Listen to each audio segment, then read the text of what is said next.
네, 안녕하세요.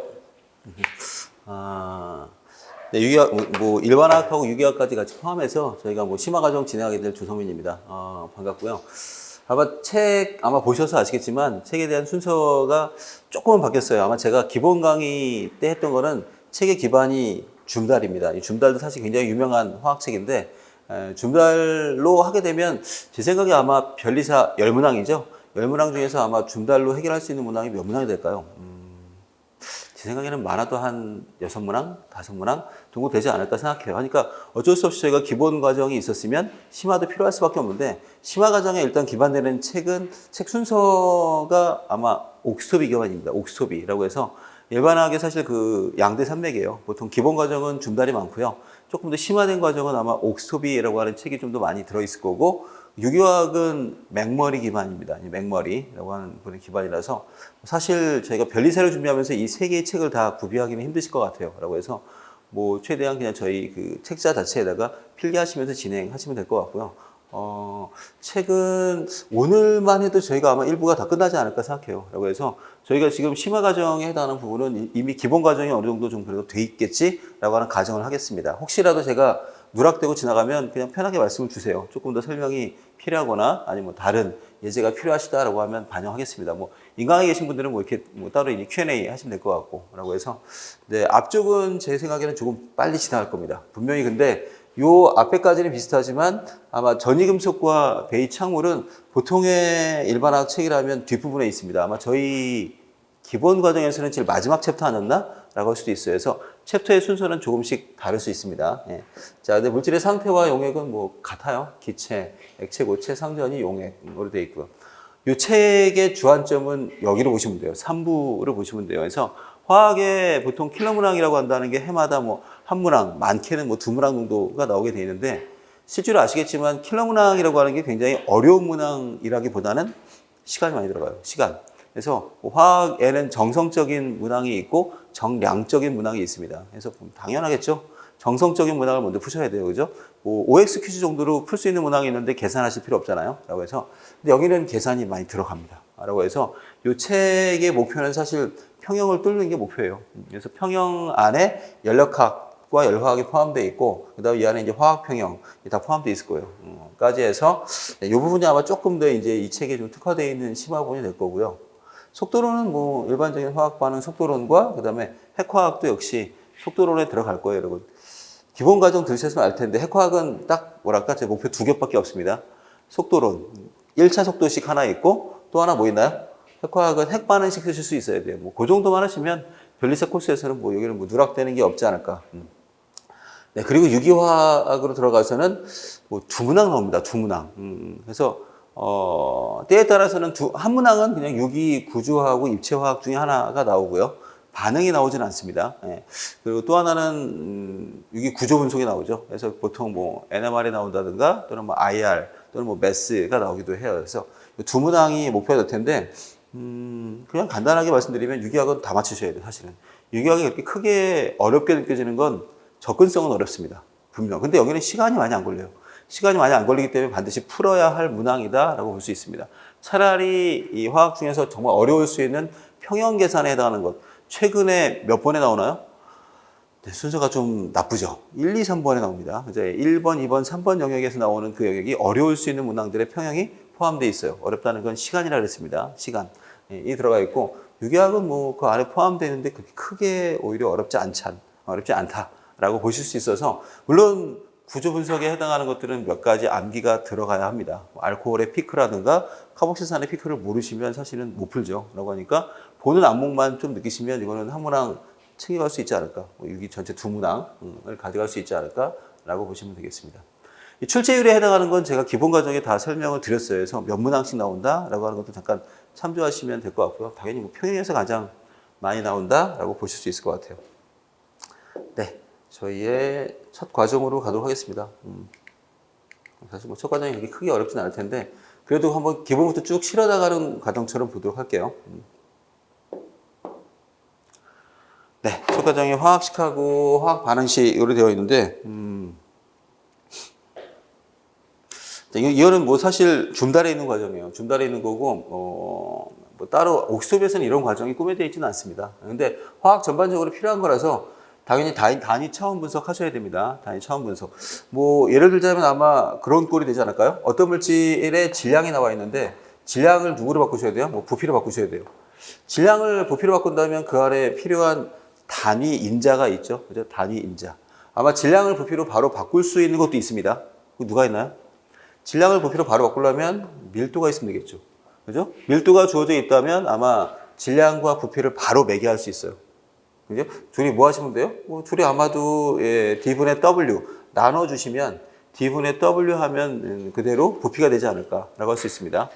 또는 누가 주어져 있다면 얘에 해당하는 몰 질량이 주어져 있다면 몰 질량을 이용해서 뭐 할 수 있나요, 여러분? 몰 질량분의 질량이라고 하면 얘의 몰수가 나올 거고요. 그죠? 몰수. 그 다음에 몰수를 부피로 바꾸려면 뭐 하면 돼요? 몰수에다가 곱하기 1몰 부피 해주시면 될 것 같아요. 1몰 부피까지 곱해주시면 내려갈 거예요. 곱하기. 그래서 이런 식으로 매개하는 단위 인자는 당연히 중요해요. 아마 어떤 문제를 내가 틀렸다라고 한다면 제 생각은 그래요. 이 단위 인자 하나 못 찾은 거예요. 그죠? 밀도가 안 떠오르면 사실 못 구하죠. 또는 뭐 하나? 1몰 질량이나 몰수를 구해야지만 아마 다음 과정으로 넘어갈 수 있을 텐데 문제 전반적으로 어렵다 하지 마시고 풀어봤을 때 어느 과정이 내가 스킵한 게 놓친 게 있는가라고 하는 걸 찾는 게 중요하다라고 보입니다. 뭐 여기서도 뭐 미터하고 야드를 바꾸는 요거는 뭐 준달 예형이 될 거고요. 자, 온도에 해당하는 것도 실제로는 뭐 두 가지, 사실은 뭐 농담 삼아 세 개라 그랬죠? 그죠? 아침부터 뭐 먹거리처럼 보이지만 KFC 3개 있습니다. 그래서 과학에서는 당연히 뭐 켈빈을 압도적으로 많이 쓰죠. 보통 라지 T로 많이 쓸 거예요. 라지 T를 쓰는 게 절대 온도가 될 거고, 그리고 페르나이트는 사실 저희가 지금 쓰지는 않을 겁니다. 여러분이 아마 뭐 근데 책 보면 제일 많이 쓰이는 게 오히려 페르나이트가 많이 쓰이지 않을까라고 하는 건 당연하죠. 뭐 미국 기반의 책이 많으니까 저희가 아마 화씨 온도도 쓰겠지만 저희 출제에서는 화씨 온도가 나오지는 않을 것이다라고 볼 수 있고요. 섭씨 온도, 셀시우스죠. 그래서 얘네들은 보통 스몰 t로 많이 표현하게 될 것 같아요. 이거 제가 예전에 농담식으로 얘기했었는데, 그죠? 이거 왜 화씨죠? 왜 섭씨고? 그 사람 이름에서 왔다 그랬죠, 그죠? 파레나이트를 중국 애들이 화씨라고 했고, 셀시우스를 섭씨라고 본 거죠. 그러니까 한자를 그대로 차음에서 왔다라고 볼 수도 있어요. 우리나라는 뭐 섭씨 온도를 많이 쓰는 나라가 되겠고, 단위인자는 얘가 되겠습니다. 보통 273이라고 하겠죠. 273을 더해 줄 수 있고 빼줄 수도 있습니다. 화씨로 가는 책에는 기울기 1.4가 들어가는데 굳이 강조하지 않겠습니다. 이거 시험에 나온다면 제 생각엔 아마 식이 주어지지 않을까라고 할 수 있을 것 같아요. 네. 자, 그리고 밀도 당연히 중요합니다. 밀도를 놓치게 되면 얘네 둘에 대한 부분이 사실 특성이 없어서 그래요, 여러분. 무슨 말이죠? 질량과 부피는 질량, 뭐 M, 또는 뭐 W로 쓰겠죠. 질량하고 부피는 무슨 성질이 돼요? 질량하고 부피는 크기 성질입니다. 크기 성질이기 때문에 누구에 비례하죠? 얘네들은 물질의 양에 비례합니다. 이제 양에 비례한다는 게 뭘 얘기하는 거예요, 여러분? 얘네들은 물질의 뭐가 될 수 없다? 물질의 특성이 될 수 없습니다. 뭐 질량만 나온다고, 부피만 나온다고 이 물질이 누구인가라고 하는 어떤 힌트가 될 수는 없다는 거죠. 1리터야. 1kg이야. 이게 어떤 물질인지를 알려주지 않습니다. 하지만 요 크기 성질 두 개를 나눈 요 density는 또는 뭐 D를 쓰겠죠. 얘는 세기 성질입니다. 세기 성질은 여러분 양의 함수가 아니죠. F 양이라고 할까요? 얘 어떤 양에 대한 특성이 아니기 때문에 얘네들이 대부분 특성이 될 수 있어요. 세기 성질이 무조건 특성입니까? 라고 하는 건 그건 아니죠. 뭐 온도라고 하는 게 특성이 될 수는 없죠. 녹는 점, 뭐 끓는 점 이런 것들은 특성이 될 수 있겠습니다. 용해도 이런 것도 다 특성이 될 수 있기 때문에 단위로서 뭘 쓰죠? 단위로서 그램 퍼 밀리리터를 많이 쓰죠. 또는 누구를 쓰기도 하나요? 그램 퍼 세제곱 센티미터. 같은 단위 얘기해 드린 적 있죠? 누구하고 똑같아요? 킬로그램 퍼 리터와 똑같습니다. 킬로그램 퍼 리터. 그래서 요거 페트병 생각하시면 됩니다. 그죠? 페트병. 콜라 1.5리터가 들면 여러분 운동할 만하죠. 1.5리터가 1.5kg에 해당합니다. 라고 할 수 있기 때문에 이 정도에 해당하는 어떠한 그 크기를 갖고 있는 게 바로 요 물의 밀도가 되죠. 물은 이거 다 1입니다. 그죠? 물의 밀도가 1g per 밀리리터, 1g per 세제곱센티미터, 1kg per 리터가 되죠. 물의 밀도가 큰 편이에요, 작은 편이에요? 자, 제가 이렇게 가끔씩 택도문 질문을 하면 택도문 답이 나와도 관계없는 거야, 그죠? 대략 중간쯤 되지 않을까라고 생각합니다, 그죠? 물에 가라앉는 것도 있고 물에 뜨는 것도 있으니까 한 중간 정도 되지 않을까라고 보시면 될 것 같아요. 1보다 작은 굉장히 많은 물질이 있죠, 사람을 포함해서. 1보다 큰 또 굉장히 또 많은 물질도 있죠. 여러분이 알고 있는 것 중에서 큰 거 뭐 있나요? 밀도가 1보다 좀 큰 것, 한 7.9 정도 되는 게 철입니다. 아, 물보다 8배 무겁다라고 하는 건 같은 부피일 때 통할 수 있어요. 그죠? 그런가 하면 13.6. 이게 누구나요? 13.6이 수은입니다. 수은. 하기 때문에 수은에 해당하는 밀도하고 물의 밀도가 이 차이를 느끼기 때문에 우리가 아마 760토르라고 하는 숫자가 나오죠. 760mm는 수은이고 이걸 만약에 물로 바꾸면 얼마가 돼요? 물로 바꾸면 10m가 된다라고 할 수도 있어요. 그죠? 밀도에 대한 차이를 느낄 수 있는 항목이죠. 하지만 대부분의 액체들은 다 물보다 밀도가 작아요. 그래서 단위를 이렇게 쓰면 이 값이 큰가요, 작은가요? 이 값은 얘에 비해서 몇 배가 되는 거죠? 그램 퍼 리터가 되면 얘에 비해서 1000분의 1 스케일이 됩니다. 그죠? 1000분의 1 스케일. 그래서 그램 퍼 리터도 꽤 많이 쓰여요. 언제 쓰이죠? 그램 퍼 리터? 누구의 밀도? 기체죠. 기체의 밀도에서는 많이 쓰이는 게 그램 퍼 리터를 많이 쓴다라고 하셔야 돼요. 정말 슬프게 틀리는 게 이 단위 하나 때문에 착각해서 틀리는 분도 있는 거예요. 그러면 안 돼요, 여러분. 예, 기체일 때는 그램 퍼 리터를 많이 쓸 거고 액체랑 고체일 때 여러분, 액체랑 고체일 때는 그램 퍼 밀리리터를 많이 쓴다라고 할 수 있어요. 다시 물이 1g per 밀리리터인데 수증기는 1g per 리터 정도 되나요? 맞다는 얘기예요, 여러분. 수증기의 밀도가 1g per 리터 가깝습니다. 물론 정밀한 계산이 필요하죠. 뭐 한 1600, 700배 가까이 되니까 정밀한 계산이 필요하지만 약 1000배 차이가 될 거예요, 여러분. 그래서 기체일 때의 밀도와 액체일 때의 밀도는 당연히 뭐 액체랑 고체가 훨씬 더 크죠. 물은 뭐 액체랑 고체가 거의 비슷할 거고요. 네, 밀도에 해당하는 부분은 요 세기 성질과 크기 성질에 해당하는 어떤 매개체가 될 겁니다. 자, 그리고 물질에 대한 분류는 네, 이거는 뭐 옥시톱이 처음 기반이에요. 그래서 물질은 일단 전체가 균일한가, 호모지니어스한가라고 나눠서 하나를 우리가 균일 혼합물이라고 하죠. 균일 혼합물. 그러면 여러분 균일 혼합물을 이렇게 붙일 수 있을까요? 균일 혼합물을 우리가 솔루션이라고 할 수 있습니다. 대략적으로 여러분 솔루션이라고 해서 여러분 솔루션이라고 한다면 용액은 누구 기반이 돼야 돼요? 네, 고체를 액체에 녹이나요? 액체를 기체에 녹이나요? 관계없습니다. 고체가 되었건 액체가 되었건 기체가 되었건 관계없어요. 그럼 저 안에 합금이 들어갈까요? 합금이 당연히 들어갑니다. 합금이라고 하는 물질이 여러분 주화, 동전 같은 거. 동전이 균일 물질이죠. 구리와 주석과 뭐 이렇게 백금 이렇게 섞여 있어요, 여러분. 그렇다면 그것들은 완벽하게 균일하게 섞여 있으니까 이런 물질을 우리가 용액이라고 할 수 있습니다. 합금도 용액입니다. 물론 고체 중에 더 많은 게 용매가 될 거고 고체 중에 더 적은 게 용질이 되겠죠. 자, 하지만 그렇지 않으면 불균일 혼합물이 되고요. 대부분의 물질이 불균일 혼합물입니다. 자, 얘를 갖다 우리가 상을 분리한다는 건 여기서 고체, 액체, 기체를 나누는 거죠. 나누어서 다시 우육으로 어떤 균일 물질로 우리가 만들어 준다면 그때 얘네들을 우리는 분리할 수 있습니다. 세퍼레이션 할 수 있다는 거죠. 분리. 그 다음에 여러분 만약에 순수한 물질 나오게 되면 여기 이제 분해로 갈 거예요, 여러분. 자, 분리와 분해 중에 누가 물질의 특성이 쓰이나요? 물질의 특성. 분리가 쓰이죠. 분리는 여러분 누구 바이라고 할게요. 특성 차이입니다. 뭐 여러분들이 아마 뭐 끓는 점 차이 또는 아마 얘네들이 해당하는 밀도 차이가 될 수도 있고, 그죠? 예, 또는 뭐 얘들이 해당하는 어떤 겉보기 성질로도 얘들을 구별할 수 있습니다. 각각 세퍼레이션 할 수 있고요. 자, 그리고 순수한 물질은 화학적으로 분해합니다. 분해하면 그때는 누가 될까요? 얘들은 아마도 분해 안 되는 원소가 있고 분해되는 화합물이 있겠죠. 화합물.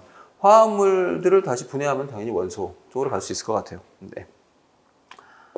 자, 그리고 원자에 대한 기본적인 성질들이 우리가 아마 한 5가지 정도에 해당하는 어떤 성질들이 있는데 그 중에 법칙을 좀 나누어서 이 3개의 법칙. 자, 이 3개의 법칙이 전부 다 누구에 대한 법칙인가요? 이거는 원자에 대한 법칙입니다. 원자. 자, 또는 다른 표현을 하자면 얘네들은 질량에 대한 법칙입니다. 질량. 자, 이걸 집대성하신 분이 바로 누구예요? 돌턴입니다. 그죠? 19세기 초반에 돌턴이 이 3개의 법칙을 잘 정리하셔서 누구를 제시하나요? 우리 배우신 적 있죠? 누구로부터? law. 그죠? 하나의 법칙으로부터 누가 제시된다 그랬죠? 네, 이론이 제시됩니다. 그죠? 법칙이 먼저고 이론이 나중이다라고 하는 게 아마 준달에 제일 처음에 나오는 것 중에 하나죠. 많은 분들이 이론이 먼저고 법칙이 나중이다라고 착각할 수 있다는데 아니라 그랬습니다. 먼저 법칙이 나와야 되고요. 그리고 법칙에 대해서 뭐가 가미돼야 돼요? 법칙에 대해서 이 질문에 답할 수 있어야 돼요. 그죠? 질량이 왜 보존돼요? 왜 일정한 비율대로 화합물을 만드나요? 어떤 화합물들은 일정한 정수비가 있나요? 라고 물어보는 거로부터 누가 시작됩니까? 이론이 시작됩니다. 이론이 되는 거라서 누가 틀릴 수 있다 그랬죠? 이론이 틀릴 수 있죠. 이론은 틀릴 수 있겠지만 법칙이 틀린다라고 하는 건 좀 약간 애매한 얘기죠. 법칙은 여러분 실험적으로 관측이 다 끝난 것들을 갖다 모아서 낸 집체이기 때문에 법칙은 잘 틀리지 않습니다. 근데 법칙에 대한 해석은 다양할 수 있겠죠. 그죠? 현재 우리는 당연히 원자설 기반으로 갈 수 있겠지만, 라바즈의 질량 보존 법칙. 물론 엄밀히 따지면 질량 보존 법칙은 수정은 되죠. 누구로 수정됐죠? 질량, 에너지, 등가의 원리로 수정됐습니다. 라고 해서 그죠? 현재는 질량 보존이 아니고 에너지 보존도 아니죠. 하지만 질량과 에너지의 합은 우주에서 보존이 될 겁니다, 여러분. 하기 때문에 지금 약간 수정이 돼 있지만 화학적인 기반 내에서 여러분 핵화학이라는 챕터를 빼고는 질량은 보존되고 에너지도 보존된다라고 볼 겁니다. 일정 성분비 법칙이 성립이 되나요? 법칙인데 일정 성분비 법칙도 꽤 예외가 많이 있죠. 그래서 여러분 지구과학 시간에 배우지 않나요, 여러분? 고용체라고 지구과학 시간에 했는지 모르겠네요, 여러분. 마그마가 정출될 때 여러분 석영, 장석, 후금목, 각섬석, 휘석 얘들의 화학식이 면밀하지 않습니다, 여러분. 화학식을 정확하게 쓸 수 없다는 거죠. 산화철을 Fe5로 쓸 수도 있고 Fe2O3, Fe3O4까지 쓸 수 있다면 이것도 역시 예외가 당연히 있습니다. 근데 딱딱딱 사실만 기반되진 않아요. 배수비례 법칙도 특수한 경우에만 설명이 되는 거지 다양한 경우에서 예외가 발견될 수 있습니다. 배수비례 법칙은 당연히 근데 같은 원소 기반이 돼야 돼요. H2O와 H2O2라던가, 그죠? 대표죠. CO-와 CO2. 이런 식으로 같은 원소끼리 되어 있는 기반이 된다면 한 원소의 일정량에 대해서 또 다른 원소의 질량비는 간단한 정수비가 있을 수 있다라고 하죠. FeO, Fe2O3, Fe3O4 정도 해당하는 것들이 철이 일정하다면 산소들에 해당하는 이런 질량비가 다른 걸 볼 수 있어요. 자, 여기서 이 질량비를 몰수비로 볼 수 있나요?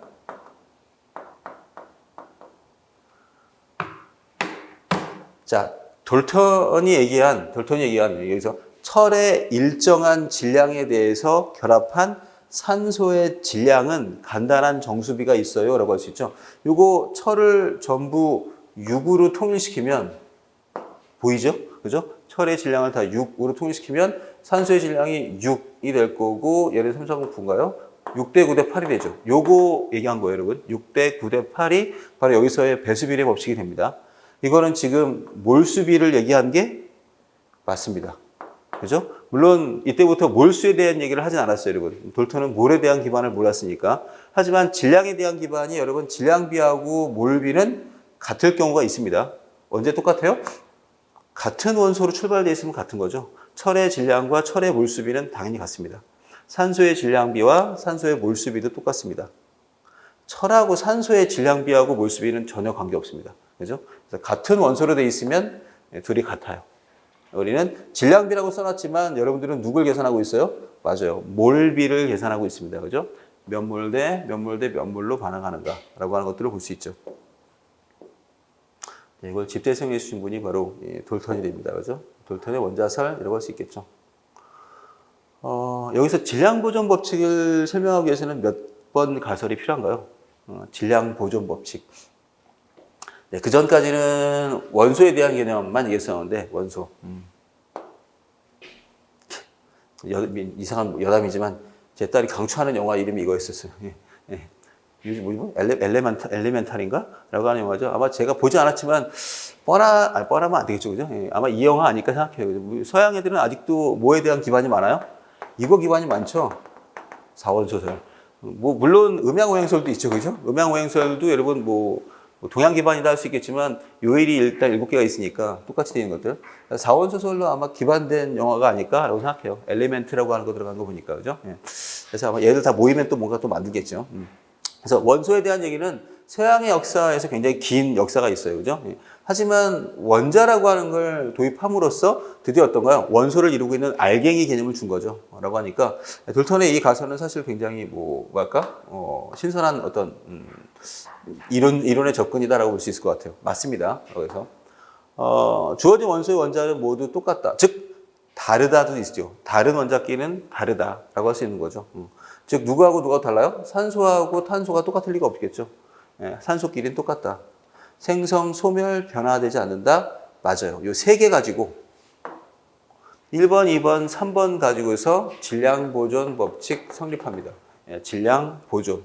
어떤 물질이 깨지지 않는 원자로 되어 있고 원자들이 생기거나 변화되거나 소멸되지 않는다라고 한다면 당연히 얘네들은 질량이 보존되는구나 라고 하는 걸 성립할 수 있는 거죠.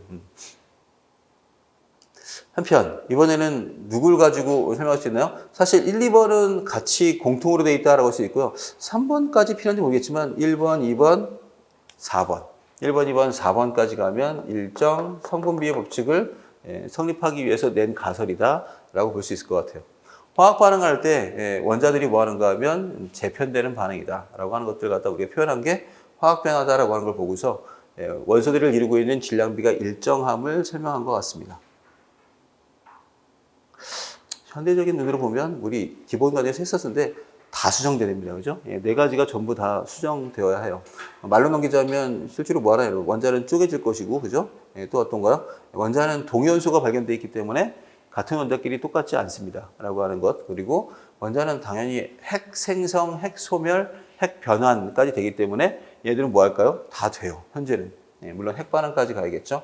자, 그리고 화학 반응에서 얘들이 일정한 비율대로 결합하지 않는 고용체 같은 게 있기 때문에 물론 다 조금씩 수정되어야 하지만 위에 있는 법칙 3개를 충실하게 설명했다라고 볼 수 있을 것 같습니다.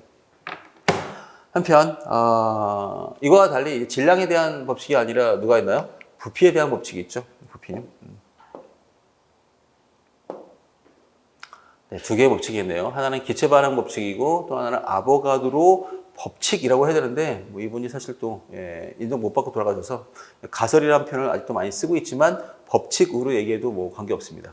그래서 기체 반응 법칙이라고 한다면 부피비를 얘기하는 거죠. 유명한 수소하고 산소가 반응해서 수증기가 되는 반응에서 여러분들은 아마 1대 8을 잘 알고 계시기라 생각하고 2대 1대 2도 잘 알고 있지 않을까라고 생각합니다.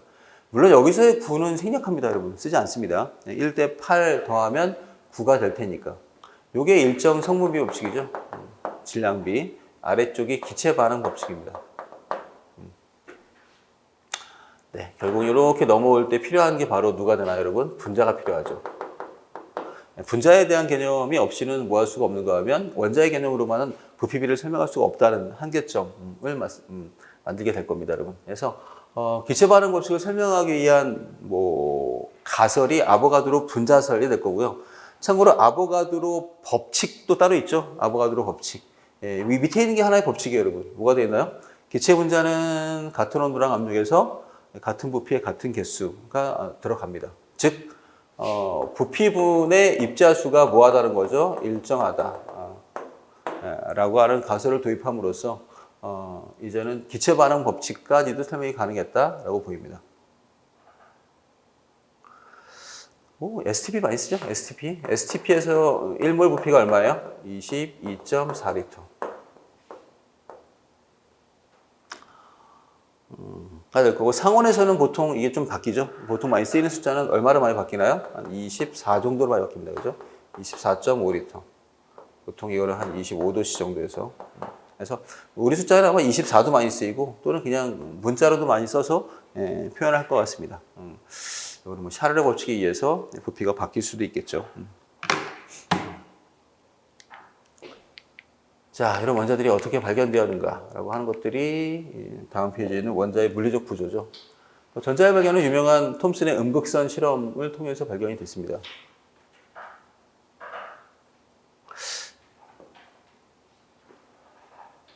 물리에서 하겠네요. 그죠? 물리에서 여러분 이식까지 하죠. 제가 물리 쪽으로 안 가서 모르겠네. 물리에서는 아마 이식까지 하지 않을까 생각해요, 여러분. 그래서 얘들 지금 뭐하고 뭐에 대한 힘인가요? 전자기력. 전자기력에 해당하는 힘, 우리 휘어지는 거하고 얘들에 해당하는 뭐 두 개에 대한 평형으로 간 거라서, 네. 결국은 두 힘의 평형에 의해서 누굴 구했나요? 질량 대 전압 비율을 갖다 구한 거죠. 뭐 그 이후로 이제 미국역자인 밀리컨에 의해서 뭐 하는가 하면 이 숫자들이 아예 제시가 됩니다. 그래서 뭐 누구는 뭐 전자에 대한 정확한 질량까지는 외우실 필요가 없을 것 같긴 한데 전자의 전하량은 아실 필요 있다 그랬어요. 그죠? 얼마죠? 1.6 곱하기 12 마이너스 19제곱 쿨롬이 됩니다. 그죠? 이거는 누구의 전하량이 돼요? 이거는 양전자 또는 뭐 전자, 양성자 전부 여러분 이게 기본 전하가 됩니다. 기본 전하. 네, 그런가 하면 얘에 해당하는 기본 질량도 있죠. 전자에 대한 기본 질량은 9절 곱하기 10의 마이너스 31승 킬로그램이 됩니다. 근데 아래쪽 숫자는 뭐 거의 잘 외우실 필요 없을 것 같아요. 근데 뭐 얘는 워낙 많이 쓰이는 거라서 기본 전압값에 해당하는 것들은 뭐 알아두시면 좋을 것 같습니다. 자, 톰슨의 실험을 통해서 우리가 아마 푸딩 모형을 제시했다면 그 제자인 러더퍼드가 유명한 알파 입자 금속박 산란 실험을 했다라고 잘 알려져 있죠. 사실 이분이 실험하지 않았죠. 이분 실험하지 않았는데 실험에 대한 보고서만 보고서 아주 뭐 뛰어난 가설을 제시합니다. 그래서 드디어 원자 핵을 발견하죠. 원자 핵. 러더퍼드가 원자 핵만 발견하나요? 양성자도 발견하나요? 러더퍼드는 원자 핵도 발견하고 양성자도 발견합니다. 그죠? 양성자. 실제로 양성자는 여기 나온 게 아니라 요 분이 한 번 더 있어야 돼요, 원래는. 양극선이라고 하죠. 양극선이라고 해서 에노드 레이가 있어요. 캐소드 레이가 아니라 에노드 레이라고 해서 양극선을 발견하신 분이 있는데 이분이 실제로 선만 발견하고 그 입자가 누구인가를 얘기하지 않았기 때문에 양성자에 대한 발견도 러더퍼드의 공으로 갔습니다. 러더퍼드는 그 이후로 예측을 하나 더 하죠. 헬륨에 대해서 예측하죠. 헬륨. 그죠? 헬륨은 수소보다 전하는 몇 배고요. 전하는 2배가 되고 질량은 몇 배가 되나요? 질량은 4배가 됩니다. 전하가 2배가 된다라고 하는 걸 보고 누구를 얘기할 수 있겠어요? 당연히 이거는 양성자에 대한 게 2개 더 있구나라고, 양성자가 2배이구나라고 하는 걸 알 수 있겠지만 질량이 4배인 거에 대한 걸 설명할 수 없었거든요. 후배의 몫으로 남겨두는 거죠, 그죠? 그래서 발견하기 힘든 이 입자를 체드윅이 발견합니다. 체드윅이 발견한 그 입자는 중성자죠. 중성자. 그래서 우리는 중성자까지 포함되어 있는 애들에 대한 질량이 필요해서 우리는 동위원소까지 포함되어 있는 질량을 우리는 평균 원자량이라고 하죠. 평균 원자량. 우리 표현할 수 있습니다. 각각 그래도 평균 원자량으로 좀 많이 쓰이는 몇몇 원소들만 체크해 볼까요, 여러분? 수소는 뭐뭐 있나요? 수소는 1도 있고 2도 있고 3도 있습니다. 그죠? 보통 일반적인 수소라고 하고 얘를 중수소, 얘를 삼중수소라고 합니다. 간단한 질문. 그러면 요 경수, 물로 되어 있는 거랑 중수가 있으면 두 개의 가수분의 반응성이 똑같나요? 물과 중수의 가수분의 반응성은 구별할 수 없을 정도로 똑같습니다. 라고 해서 뭐 단백질을 분해한다든지 효소 관계 대사한다든지 똑같아요, 여러분. 그러니까 생명과학에서도 쓸 수 있는 거죠, 여러분. 얘들을 갖다 넣어줘서 어떤 메커니즘으로 반응하는가라고 하는 걸 추적할 수 있는 맥락이 돼요. 둘 다 화학적 반응성이 똑같아요. 그럼 뭐가 다르죠? 얘들은 같다. 반응성이 같습니다. 그럼 뭐가 다르죠? 얘들은 일단 분자량이 다르죠. 예, 분자량이 똑같지 않죠. 그죠? 만약에 뭐 농담 삼아서 진짜 뭐 한다면, 다이어트 한다 그러면 아랫물은 추천하지 않겠죠. 그죠? 아래쪽 물이 더 무겁죠. 먹을 때 몸무게를 더 증가시킨다고 할 수도 있어요. 위쪽 물은 얘보다 가볍습니다. 얘는 18이고 얘는 19가 되니까. 삼중수소면 아마 20까지도 가겠죠. 끓는 점 어떤가요? 일반적인 물과 중수의 끓는 점이 다른가요? 네, 다릅니다. 끓는 점 똑같지 않습니다. 누구도 달라요? 얘의 녹는 점도 다릅니다. 끓는 점, 녹는 점, 그리고 밀도 다 다릅니다. 끓는 점이나 녹는 점이나 밀도나 다 무슨 특성이죠? 전부 다 물리적 특성이 되죠. 그죠? 물리적 특성은 똑같지 않아요. 하지만 누구는 똑같다? 화학적 특성은 똑같다라고 봐야 돼요. 이 화학적 특성이 바로 반응성이죠. 반응성. 물이 관여하는 어떠한 반응이 된다라고 하면 같은 반응성을 갖게 될 겁니다. 자, 수소 이외에 여러분 또 뭐 잘 체크할 수 있는 동요소 누가 있나요? 네, 수, 해, 리, 배, 붕. 붕소 많이 나오죠? 보론. 보론이 뭐뭐 있나요? 10도 있고 보론 11도 있습니다. 보론의 평균 원자량이 얼마가 되나요? 10.8입니다. 보론의 실제 원자량이 10.8이면 얘들은 몇 대 몇 물에 섞여 있는 거죠? 네, 10.8이 돼 있으면 얘네 비율은 네, 10족으로 더 가깝다는 거죠. 10족으로. 아, 얘들은 네, 4대 1로 존재하겠습니다. 그죠? 4대 1로 존재한다라고 봐서, 죄송합니다. 거꾸로죠. 4대 1이 아니라 1대 4로 존재한다라고 할 수 있을 것 같아요. 이쪽이 1, 그 다음에 누구 쪽으로? 11쪽으로 더 가깝게 붙어 있다라고 하는 걸 볼 수 있겠죠. 일반적으로 다 이런가요? 보통? 아니요. 일반적으로는 작은 게 더 많은 편인데, 붕소만 조금 예외적인 편이에요. 그죠? 탄소도 누구 있나요? 탄소도 C12가 있는가 하면 C13도 있습니다. C13이 있기 때문에 사실 누가 가능한 거예요? 현재 와서 여러분 NMR이 가능합니다. NMR에서는 이 동위원소가 있기 때문에 얘를 갖다 검출할 수 있는 거지 C12만 있었으면 아마 검출할 수 없었을 거예요. 라고 하는 것도. 질소는요? 질소는 N14도 있고 N15도 있습니다. 알려진 바에 의하면 질소의 동위원소만 거의 10개 가까이 되는 걸로 보여요. 여러분 굉장히 많지만 저희는 뭐 수업 시간 내에는 한 2개 정도만 많이 얘기했고요. 산소도 누구 있나요? 산소는 O16이 있고 O18 정도로 보통 얘기를 하죠. 그리고 염소는요? 염소도 몇 종류 있죠, 그죠? 염소의 평균 원자량이 35.453입니다. 35.5가 된다면 누구 존재한다? 35짜리도 존재하지만 37짜리도 존재하죠. 37. 이 역시도 0.5로 돼 있으니까 얘의 존재 비율은 거꾸로 3대 1이 될 거예요, 그죠? 얘의 존재 비율이 3. 얘가 아마 1에 해당하는 비율로 존재한다라고 볼 수 있습니다.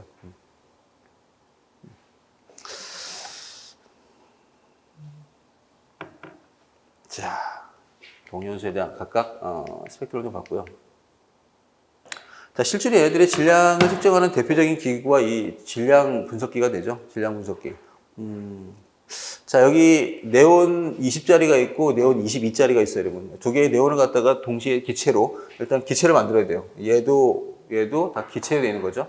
두 개로 기체로 되어 있는 요 아이들을 발사합니다. 자, 그 안에서 뭐 하는가 하면 이 전자총을 집어넣어서 얘네들 갖다가 뭐로 만드나요? 일단 전부 이온화 시키죠. 즉, 통과할 때 얘네들은 다 누구로 되어 있어요, 여러분? 네온 이온이 됩니다.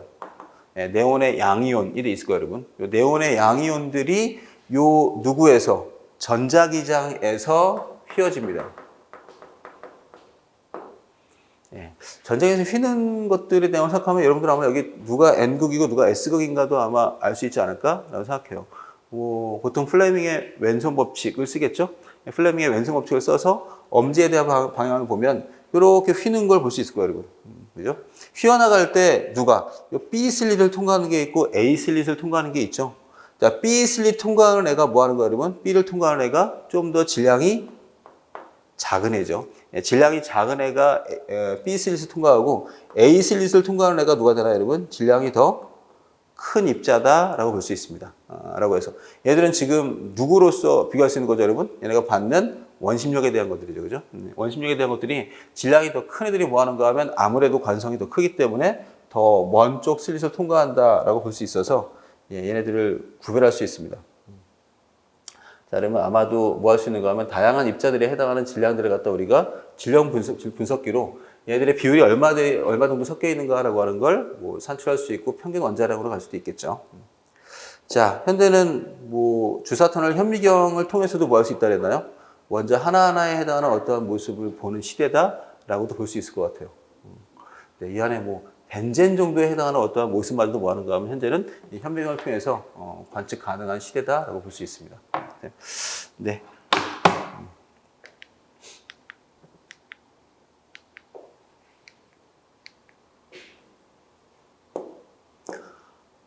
제가 뭐 기본 시간에 많이 강조를 해드렸는데, 기본적으로 저희가 그래도 원소 번호는 몇 번까지는 외우셔야 된다 그랬죠? 예, 원자 번호는 30번까지는 외우시기 바라겠습니다, 여러분. 30번. 물론 시험 범위가 30번으로 끝나지는 않겠죠? 이 뒤로 있는 많이 나오는 애들은 아마 나오죠, 여러분. 뭐 팔라듐이라든가 플래티넘이 나올 거고, 로듐이나 이런 애들은 유기화학적이기 때문에 필요가 없겠지만, 여기 뭐 메달족이 있죠? 뭐 금이나 은이나 이런 애들도 같이 다 수은까지도 뭐 다 포함이 되겠지만, 30번까지는 원자 번호로 다 기억하실 수 있어야 합니다. 라고 해야 되고, 예를 들어서 뭐 누가 나오면 니켈에 해당하는 전자배치를 하세요. 그러면 쭉 그래도 읊어나가실 수 있어야 돼요. 그죠? 니켈. 어떻게 나나요?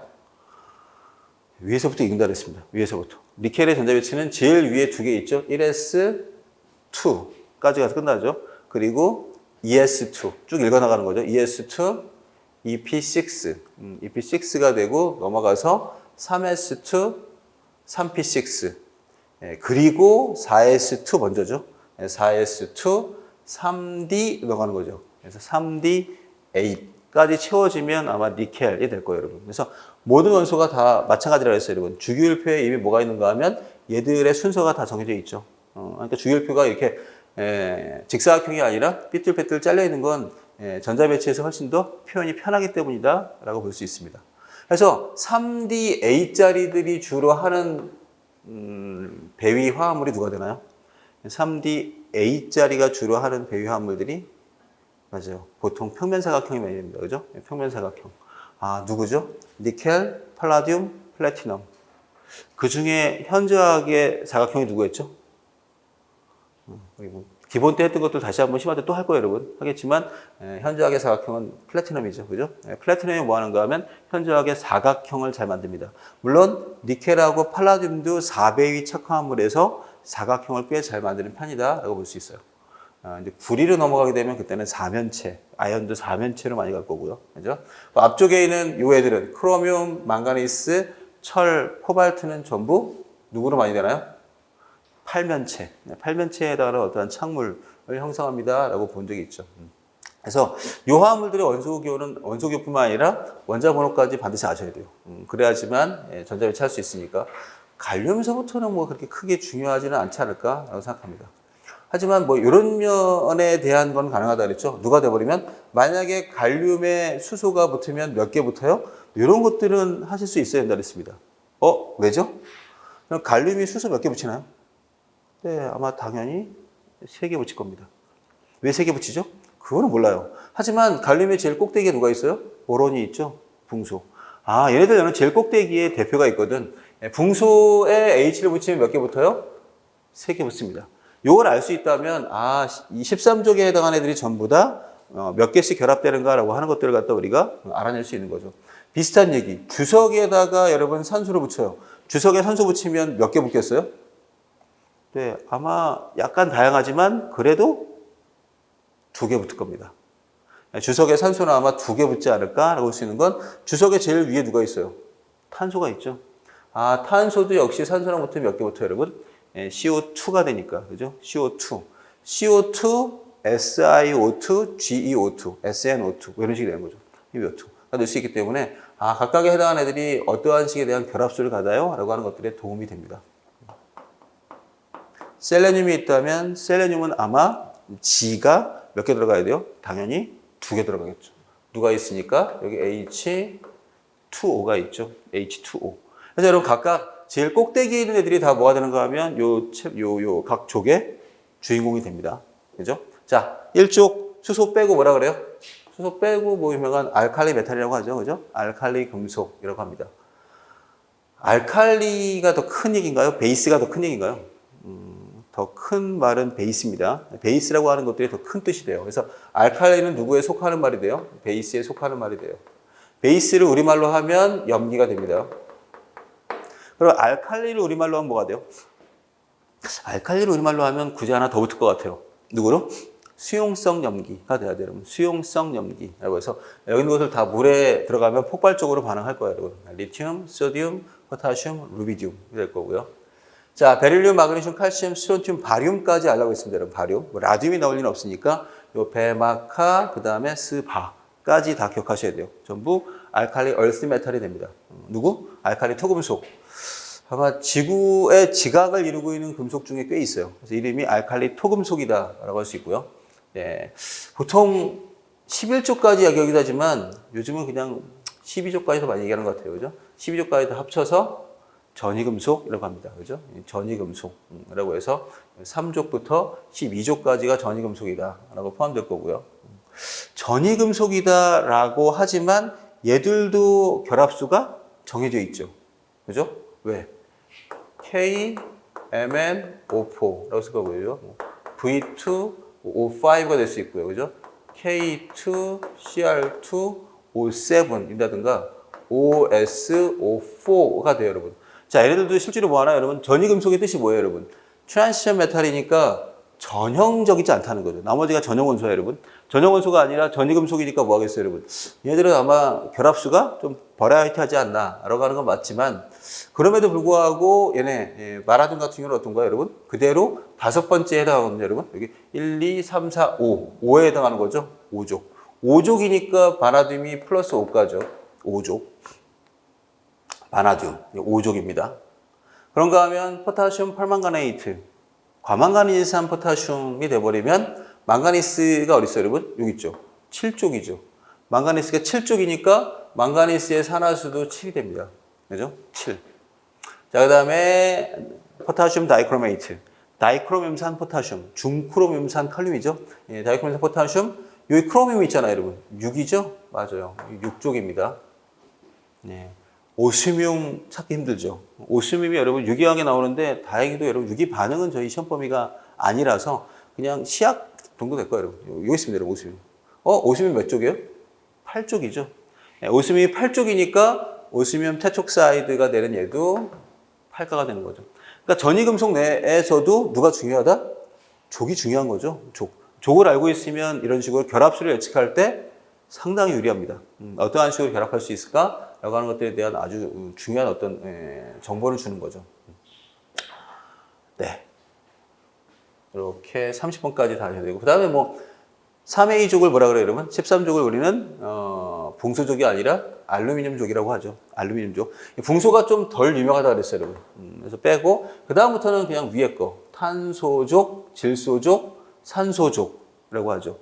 물론, 칼코겐이라고도 하는데, 요즘은 산소족이라는 말을 더 많이 쓰는 것 같아요. 할로젠입니다. 할로젠이라고 하죠.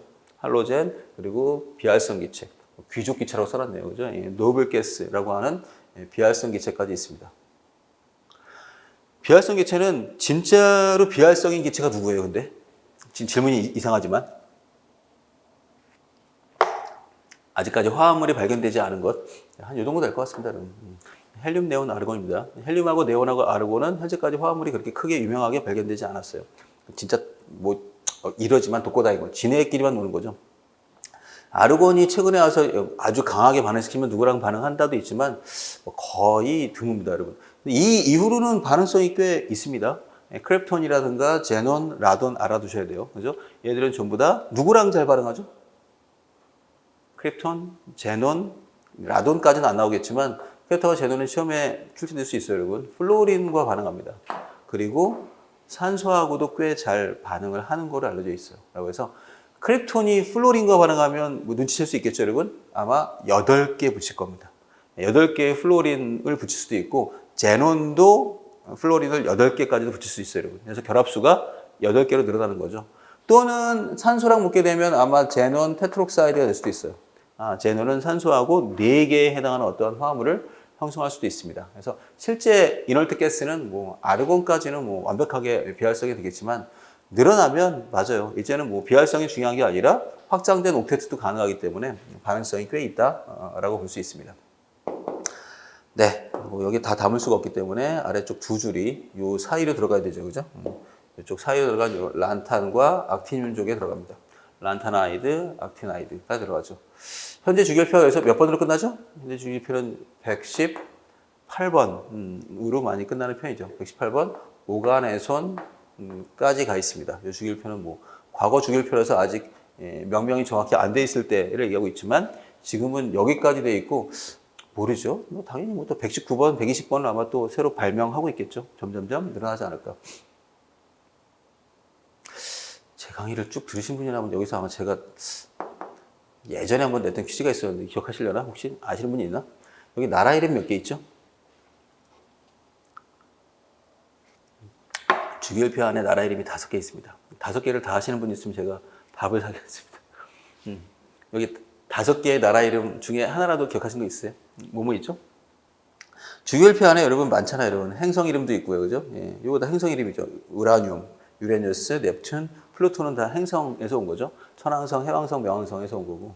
대륙 이름도 있고요. 아메리슘, 유로튬이 대륙 이름이죠. 예, 그런가 하면 아마 누구도 있고 도시 이름도 있죠. 버클리, 캘리포니아. 물론 사람 이름 많습니다, 여기, 그죠? 맨델레이프라든가, 아마도 맨델, 누구냐, 페렘이라든가, 아인슈타인도 있겠지만, 나라 이름은, 네, 워낙 유명한 나라라서 그냥 프랑슘이 있죠. 그죠? 프랑슘이 나라고, 그다음 누가 또 나라죠? 네, 저마늄이 나라죠. 네, 절마늄이 나라가 될 거고, 갈륨이 나라인데, 갈륨이 그렇게 크게 알려져 있지 않네요, 여러분. 갈리아는 옛날에 프랑스 시대에 해당하는, 아마 케사르가 갈리아 정복했네 만에 이럴 때 아마 쓰였던 말 정도로 보이고, 네. 우리나라 이번에 뭐 무기 수출 많이 한 나라 중에 하나인가요? 그죠? 폴란드. 폴란드도 역시 나라 이름 들어가 있습니다. 제가 이것 때문에 옛날에 퀴즈를 냈던 것 같은데, 그죠? 얘 때문에 낸 거죠? 113번. 여러분 아마 화학이 아니라 뭐 과학 전반적인 관심이 있으면 꽤 유명한 원소가 됐죠, 그죠? 이름은 니호늄이죠, 그죠? 니호늄이라고 해서 이제 일본이 하나 더 들어가 있네요. 그래서 이 5개의 원소가 또 나라 이름까지도 들어가 있습니다. 자, 원소 기호는 일단 뭐 나라 이름이 나올 리 없겠죠. 고체, 액체, 기체 중에 누가 많나요? 이거는 뭐 압도적으로 고체가 많습니다. 고체가 100개 이상 된다라고 볼 수 있어요. 그죠? 고체가 100개 이상이다라고 볼 수 있고요. 그 다음 많은 건 누구예요? 고체가 가장 많고, 그 다음 많은 건 기체입니다. 그죠? 액체가 가장 적죠. 액체 기억하셔야 돼요. 누구누가 액체죠? 비금속 중에 유일한 액체 누군가요? 정말 나는 배우러 왔다라고 하는 자세네요. 그죠? 너한테 얘기를 안 해줄 것이다.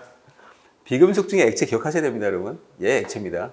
기억하세요, 여러분. 브로민이 액체입니다. 브로민. 물론 BR 자체가 액체이다 이해하면 안 돼요, 여러분. 브로민은 BR로 존재하는 게 아니라 BR2로 존재하죠. BR2. 브로민 액체예요. 뭐 플로린과 클로린은 F2CL2는 기체예요. F2CL2는 기체고 아이오딘은 고체입니다. 또 액체 유명하지 않나요? 또 하나 액체는 아마 행성 이름에서 왔겠죠? 행성 이름에서. 네, 멀큐리가 있습니다. 그죠? 멀큐리. 수성에서 왔겠죠? 수성. 이 2개가 액체입니다. 2개 액체인 거는 기억해 두시길 바랄게요, 여러분. 수은, 그 다음에 브로민. 그러니까 이 2개의 액체 빼고는 이 비금속 중에 상당한 부분이 비활성 기체를 포함해서 오른쪽 위로 가면 다 기체고요. 왼쪽 아래로 내려가면 다 고체입니다. 라고 할 수 있겠죠. 뭐 금속과 비금속도 뭐 압도적으로 누가 많아요? 금속이 많죠. 금속이 비금속보다 많습니다. 종류를 얘기하는 거죠. 종류. 실제 뭐 자연계를 존재하는 비율로 따지면 상당한 어떤 뭐랄까 경쟁이 되겠지만 종류로 따지면 뭐 금속이 압도적으로 많다라고 볼 수 있을 것 같아요. 준금속은 요 사이에 들어가 있는 금속을 그냥 요 계단에 있는 걸 준금속이라고 했습니다. 그죠? B, C, 아스테 정도가 준금속. 그리고 그 사이사이에 들어있죠. 그래서 옆에 뭐 저마늄, 주석, 비스무트 이 정도까지가 다 준금속에 속한다라고 볼 수 있을 것 같아요. 준금속.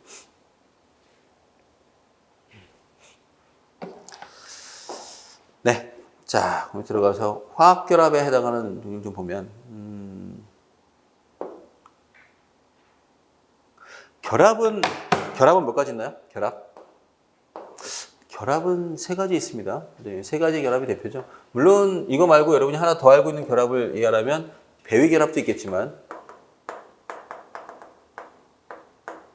배위결합은 당연히 누구에 속해요?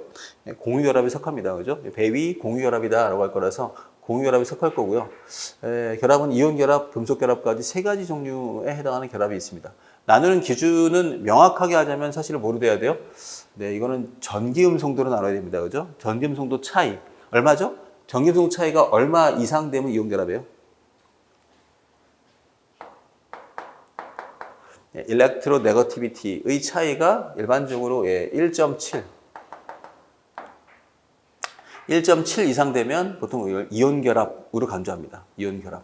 1.7보다 작아지면 걔네들은 보통 누구로 얘기하나요? 극성 공유결합이다라고 할 거예요, 여러분. 극성 공유결합. 반드시 맞나요? 아니죠. 오히려 예외적인 사항들이 꽤 있죠, 여러분. 대표적인 예외가 누가 있죠? 오늘 아마 거기까지 하게 될 것 같긴 한데 대표적인 예외는 HF가 있습니다. 그죠? HF는 전기음성도 차이가 얼마죠? 1. 전기음성도 다 외우셔야 돼요. 내가 외우라는 부탁을 좀 많이 하네. 전기음성도 차이는 1.9입니다. 1.9. 얘가 H가 2.1이고요. 뭐 플로린은 워낙 유명하니까 4가 되겠죠. 두 개의 차이는 1.9가 되기 때문에 1.7 이상 되지만 그래도 공유결합이다라고 볼 겁니다, 여러분. 공유결합이다. 그래서 1.7이라는 숫자가 사실 뭐랄까 뭐 아예 맥락이 없는 건 아니지만 오히려 도움이 안 될 수도 있어요. 그보다는 누가 더 편하다 그랬어요? 더 편할 수 있는 건 뭐가 되나요? 공유결합은 그냥 비금속끼리의 결합이다라고 하는 게 더 좋은 맥락이 돼요, 그죠? 비금속끼리의 결합이 공유결합이 되고 이온결합은 금속과 비금속의 결합에서 예외가 없습니다. 금속결합이야 금속과 금속이죠, 그죠? 그래서 금속과 비금속을 구분하는 게 좀 더 편하지 않을까. 하이드로전 플로라이드를 플로린과 수소를 우리가 공유결합으로 보는 건 전기음성도 차이 때문이 아니라 그래도 뭐 비금속으로 볼 수 있죠. 그죠? 수소도 비금속이고 불소도 비금속이다 라고 할 수도 있겠고 실제로는 뒤에서 우리가 다룰 겁니다, 여러분. 공유결합성을 계산했을 때 공유결합성이 더 커요. 이온결합성이 한 41% 정도뿐이 안 되기 때문에 얘들은 당연히 극성 공유결합으로 볼 겁니다. 자, 이런 결합 안에 다시 결정으로 나뉘죠. 결정. 얘네만 두 개로 나뉩니다. 나머지는 그대로 따라가죠. 이온결합은 이온결정, 금속결합은 금속결정으로 갈 거예요. 이 두 개에는 구분을 안 할 수가 없었어요. 그죠? 왜? 이 두 놈은 비금속끼리 결합한다는 거 빼고는 공통점이 없을 정도로 다르죠. 완벽하게 다르죠. 원자결정을 우리가 다른 말로 뭐라고도 해요? 원자결정을 다른 말로 공유결정이라고 합니다.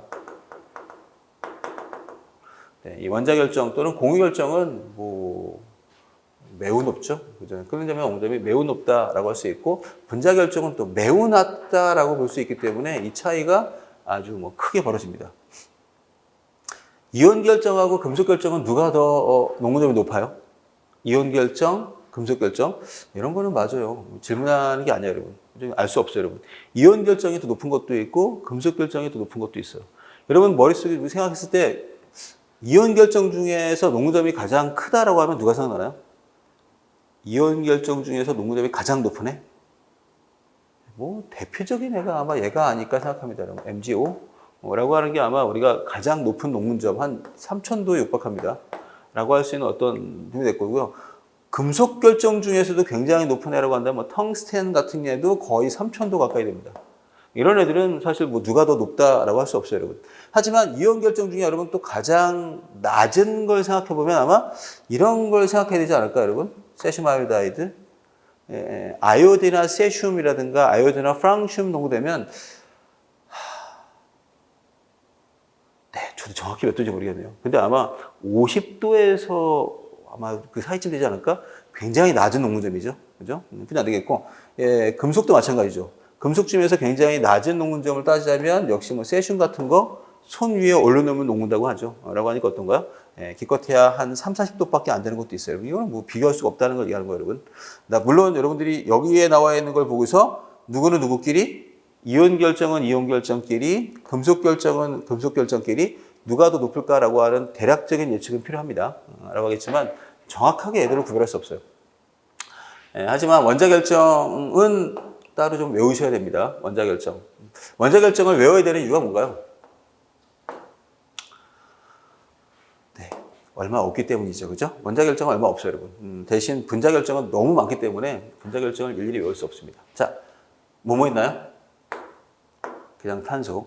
탄소에는 당연히 두 가지가 있겠죠. 다이아몬드하고 흑연이 대표입니다. 석탄이 들어가도 관계없겠고요. 그리고 규소가 있다 그랬죠. 규소. CSI가 대표적인 원자 결정이 됩니다. 탄소끼리의 원자 결정, 그 다음에 규소끼리의 원자 결정. 한편 둘이 합치면 돼요. 물론 CSI라고 쓰면 안 되겠고, 네, 바로 씁시다. SiC라고 써야죠. 그래도 누가 있으니까 전dim 성도의 차이가 있으니까 SiC라고 써서 이름은 탄화규소라고 할 수도 있고요. 또는 카보런덤이라고도 합니다. 카보런덤, 탄화규소라고 하는 것도 굉장히 높은 농도점을 갖고 있어요. 얘네가 얼마나 높냐라고 한다면 얘네들이 육박합니다, 여러분. 가장 높은 농도점을 갖고 있는 것들이 쟤네들이에요. 혹시 하나만 더 나오면 좋을 텐데 혹시 누가 있나요? 원자 결정에서 하나 더 외워야 될 거? CSI 외우셔야 되겠고 하나 더 외워야 될 건 당연히 얘입니다. 이 지구과학 있을 텐데 네, SiO2까지는 외워두셔야 돼요. SiO2. SiO2를 화학에서는 당연히 이산화규소라고 하겠지만 아마 지구과학에서는 석영이라고 하지 않을까, 그죠? 석영 또는 뭐 좀 섞인 건 장석이 될 수도 있겠죠. 석영의 농도점을 생각하는 건 말할 바가 없죠, 그죠? 저도 잘 모르겠어요. 굉장히 높겠죠, 라고 하는 거니까 이 네 개는 기억하세요. 이 네 개는 다 누가 되는가 하면 원자 결정 또는 공유 결정이라고 합니다. 뜻은 말 그대로 뭐 하고 있어요, 여러분? 공유 결합으로 결정을 만들고 있습니다. 그럼 분자 결정은 공유 결합 아닙니까? 상당히 애매한 얘기죠. 분자 결정은 분자를 이루고 있는 건 공유 결합이지만 분자하고 분자 사이에 있는 건 분자 간 힘이 되죠. 분자 간 힘입니다. 이건 뭐 비교가 안 될 정도의 차이죠. 공유 결합에 해당하는 세기와 분자 간 힘에 대한 차이는 100배 이상 납니다. 하기 때문에 얘는 굉장히 높은 농도점을 갖고 있고 분자 결정은 상대적으로 굉장히 낮다. 그래서 아마 요 비교를 많이 하죠. 전혀 다른 거죠. 그죠? 두 개가 전혀 다른 화합물이다라고 할 수 있어요. 그죠? SiO2는 누가 되어 있고요? 원자 결정으로 되어 있는 거고 보통 암석을 만들지만 CO2는 분자 결정이 됩니다. 전혀 다르죠. 기체, 고체에서 얘는 지구를 이루고 있고 요거는 생명체의 광합성이라든가 호흡에 해당하는 분자를 쓰이기 때문에 전혀 다르죠. 혹시 왜 다르죠? 왜 CO2는 기체가 됐고 SiO2는 고체가 됐죠? 라고 험악한 질문을 하면 뭐라고 해야 돼요? 물론 뭐 주관식이 안 나오겠지만 네, 파이결합 용어죠. 파이결합. 저희 지금 기본 과정의 첫 시간이라서 가장 어렵게 느껴질 수도 있고요. 아마 내가 했던 것들에 대한 정리가 되신 분은 다행이지만 사실 기본이 완벽하게 돼 있으면 정리가 되실 거고 그런 분은 거의 없다고 생각해요. 우리 해나가면서 만나야 될 걸 지금 제가 소개하고 있어요, 여러분. 그래서 CO2는 파이결합을 합니다. 얘는 파이결합을 하고 있어요. 얘는 파이결합을 할 수 없죠. 그 차이가 가장 크다라고 할 수 있을 것 같아요, 여러분. 파이결합을 한다는 게 어떠한 의미예요, 여러분? 탄소하고 산소는 이죽이죠. 이죽이라고 하는 게 뭘 얘기할 수 있어요, 여러분? 같은 20대끼리의 어깨동무랑 비슷한 거예요, 여러분. 친해질 수 있는 거죠. 친해서 같은 그룹으로 분자가 돼요. 하지만 SiO2는 하나는 3죽이고 하나는 2죽이에요. 하나는 3p 오비탈이고 또 하나는 2p 오비탈이에요. 3p 오비탈과 2p 오비탈은 사이즈가 큰 차이가 있기 때문에 파이결합하지 않습니다. 할 수 없이 무슨 결합만 해요? 얘는 시그마 결합만 합니다. 시그마 결합만 하면 네트워크가 되는 거죠. 하기 때문에 얘들은 굉장히 단단한 석영이 된 거고 CO2는 단락단락의 분자가 됐다라고 해석할 수 있습니다. 요 아주 단적인 한 칸 차이가 굉장히 큰 차이가 되는 거죠. 하나는 생명과학에 쓰이고 하나는 지구과학에 쓰입니다. 전혀 다른 거죠. 2주기 원소와 3주기 원소의 차이다. 물론 여러분 답은 생각했을 것 같아요. 그죠? CO2하고 SiO2의 차이는 한 주기 차이가 당연하니까. 근데 그 한 주기 차이가 굉장히 큰 결합성의 차이를 갖다 내포합니다. 네, 그리고 뭐 이온 결정, 이온 결합 똑같고요. 금속 결정, 금속 결합이 됩니다. 금속 결정에는 당연히 누가 포함돼요? 합금이 포함됩니다.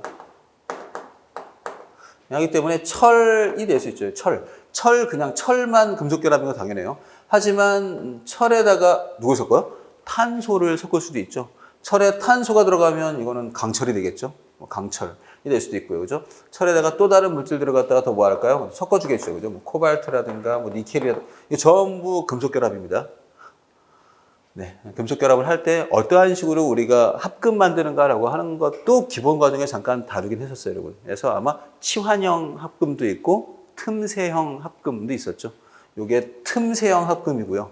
탄소가 사이사이에 들어감으로써 굉장히 밀리지 않는 강한 철을 만들었고요. 예, 아마도 다른 것들이 섞여 있으면 그런 치환형 합금이 될 겁니다. 치환형 합금. 아까 누구로서 결합이 되는가? 이온 사이 결합, 양이온과 자유전자 사이에 해당하는 어떤 결합이다라고 볼 수 있습니다. 이 끓는 점과 녹는 점을 뭐에 비례한다라고 할 수 있을까요, 여러분? 일단 원자 결정은 아예 차치해야 돼요. 빼야 돼요, 여러분. 원자 결정에서 이게 누가 제일 높은 녹는 점이에요, 끓는 점이에요 질문은 받지 않겠습니다, 여러분. 이거는 거의 외워야지만 되지 않을까라고 생각해요. 물론 뭐 흑연이 가장 높지 않을까라고 하는 건 뭐 저는 외우고 있으니까 되겠지만 나머지 애들의 대소를 비교하는 건 문제로 안 나와요.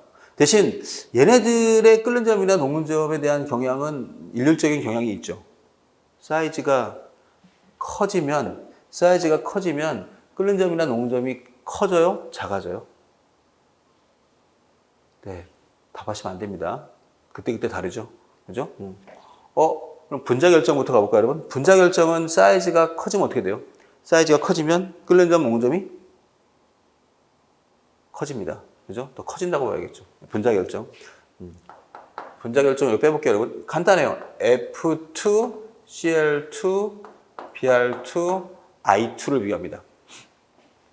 플로린, 클로린, 브로민, 아이오딘의 이 끓는 점과 녹는 점은 이쪽으로 갈수록 증가합니다. 보통 뭐 MPBP라고 많이 얘기하죠. 멜팅 포인트와 보일링 포인트는 일률적으로 오른쪽으로 갈수록 증가해요. 이때 C는 대표적인 팩터가 누가 되나요? 이때 C는 대표적인 팩터는 네, 당연히 분산력이 되겠습니다. 분산력이 커지는 거죠. 플로린보다 염소가, 브로민이, 아이오딘이 사이즈가 커지기 때문에 여기서의 분산력은 참고로 다른 말로 바꾸면 뭐가 되나요? 누구의 크기? 누구의 수? 네, 여기서의 분산력을 다른 말로 하자면 분자량 되겠습니다. 그죠? 몰레큘러 웨이트가 되겠죠? 분자량이 커진다는 거고, 분자량이 커지면 왜 녹는 점이 높아지죠? 분자량이 커진다는 건 실제로는 누구의 수다? 네, 전자의 개수가 되겠습니다. 네, 전자의 개수가 많아질수록 뭐 할 수 있어요? 출렁출렁 분산될 수 있는 유발 쌍극자가 더 많이 생기죠. 유발 쌍극자가 더 잘 생길 수 있기 때문에 얘네들은 당연히 오른쪽으로 갈수록 끓는 점이나 녹는 점이 높다라고 할 수 있어요. 물론 항상 그렇지는 않습니다. 일단 그것부터 알아볼까요? 여기 지금 누가 기체죠? 네, 기체는 두 개의 기체입니다. 불소랑 염소가 기체가 되고 아까 이미 얘기했죠? 브로민은 액체. 브로민 액체고 아이오딘은 고체라고 할 수 있어야 돼요. 물론 이게 조금 바뀌면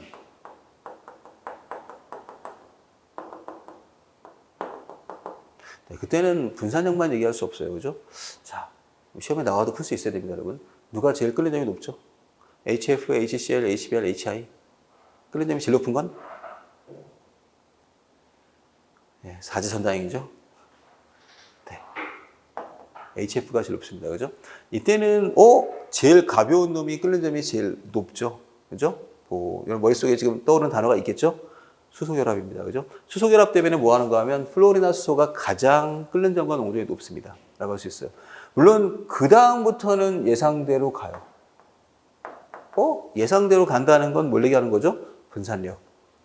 분산력이 있기 때문에 가장 무거운 에서부터 어떤가 하면 점점점 당연히 끓는 점이 낮아진다라고 해야 돼요. 하지만 이런 식의 예외도 우리 다시 다룰 겁니다. 당연히 수소결합 할 건데 여러분이 아마 지금 외웠던 분들이 아마 있을 거예요. 그죠? HF가 가장 높아요. 이게 다른 것도 그래요. 그죠? H2O, H2S, H2SE, H2TE로 가도 똑같습니다. 이게 무극성 분자들만 돼 있으면 이때는 수소결합에 대한 얘기를 할 수가 없는 거지만 극성 분자로 가면 제일 먼저 찾아야 될 게 수소결합이에요.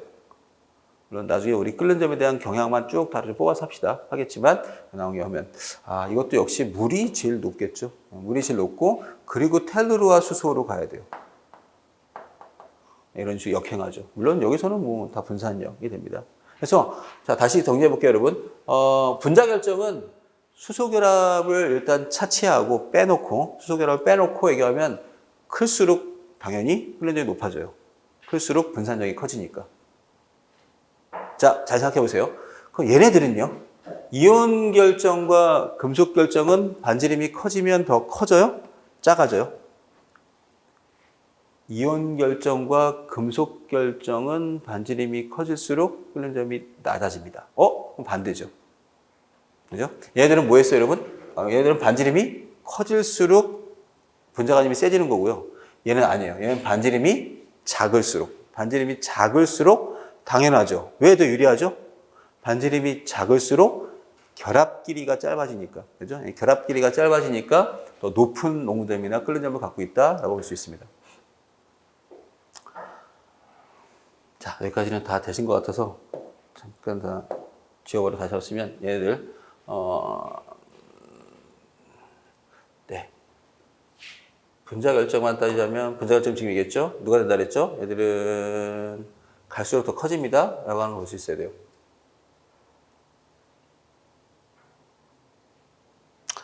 그냥 뭐 대피니까 뭐 아까 쓴 거 그냥 F2CL2 이런 거 Br2I2가 된다면 이온 결정의 대표가 된다면 이렇게 써야겠죠, 여러분? 만약에 리튬으로만 다 가면 그죠? LiF, LiCl, LiBr, LiI가 되겠죠. 얘네들은 누가 더 녹는 점이 높아요? 이쪽으로 갈수록 녹는 점이 높다라고 해야 돼요. 얘들은 이쪽으로 갈수록 끓는 점이나 녹는 점이 높다. 사이즈가 커지고 있죠. FCl, Br, I 이로 가고 있으니까 이거는 오히려 리튬 플로라이드가 아마 가장 높은 녹는 점이 될 거고 리튬 아이오다이드는 가장 낮은 녹는 점이 될 겁니다. 그게 누구도 마찬가지예요. 금속도 그렇다는 얘기죠. 그래서 리소포루로 가도 누가 제일 높아요? 리튬의 녹는점이 가장 높다라고 할 수 있습니다. 리튬이 가장 녹는점이 높고 소디움, 포타시움, 루비디움으로 갈수록 녹는점이 떨어져서 아까 잠깐 얘기했지만 세슘의 녹는점이 뭐 저도 정확히 모르겠지만 사진이 유명하잖아요. 손 위에 올리면 높거든요. 사람 체온보다도 낮다는 거죠, 그죠? 굉장히 낮은 녹는점. 소디움의 녹는점이 뭐 한 100도 가까이 됩니다. 물에 끓는 점하고 비슷하죠. 그 정도 되는데 100도면 세슘은 뭐 한 3, 40도밖에 안 돼요. 자, 두 개의 인자가 달라요. 얘네들은 오른쪽으로 갈수록 누가 더 커지기 때문이다. 이거는 분자 간 힘이 더 커지기 때문이다. 라고 할 수 있겠죠. 하지만 얘네들은 다 왼쪽으로 갈수록 누가 더 작아져요. 이거는 작아진다기보다 오른쪽으로 갈수록 다 얘네들은 다 누가 더 커지나요? 결합 길이가 길어진다.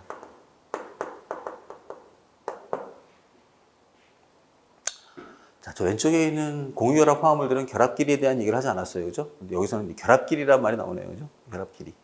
저희들은 결합 길이보다 더 중요한 게 분자 간 힘이 더 중요했던 거죠. 분자 간 힘.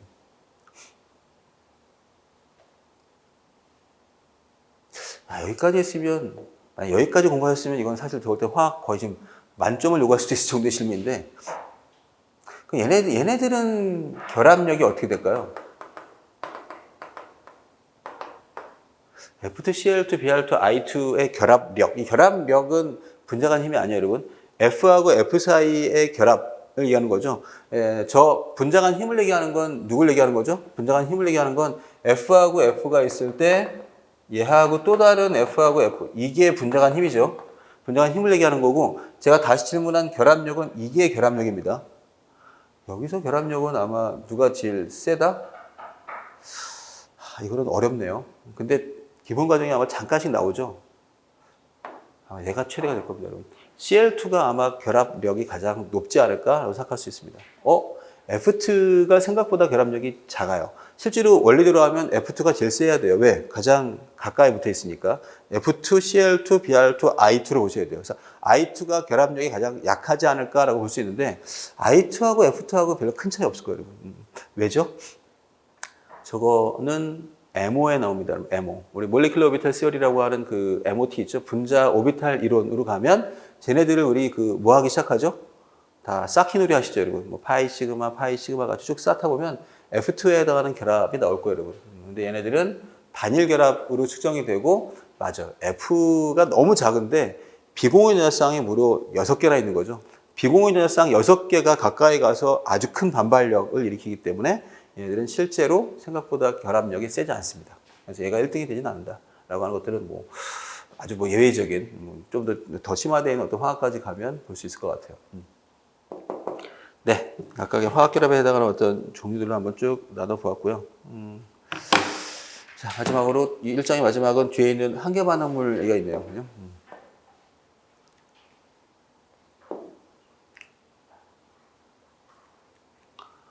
자, 탄화수소 같은 걸 갖다 우리가 태우게 되면, 그러면 이 탄화수소 자체가 어떠한 그 화학식으로 되어 있는가라고 하는 걸 특정할 수 있습니다. 탄화수소의 화학식을 한번 써볼게요, 여러분. C가 만약에 M개 있고 H가 N개 있다면, C, M에 H, N이면, 혹시 산소는 몇 개 들어가야 되죠? 네. 저 화학식은 웬만하면 외우시면 좋습니다. M 더하기 4분의 N이 될 겁니다. M 더하기 4분의 N.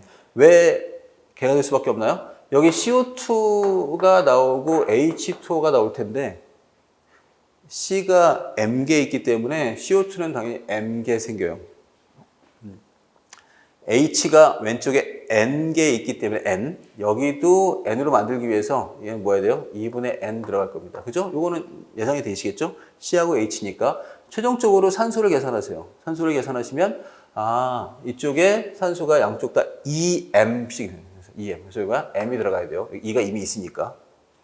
M, 그 다음에 여기 4분의 N까지 들어가면 맞습니다. M 더하기 4분의 N까지 들어가면 요 양쪽에 계수 평형이 될 거예요.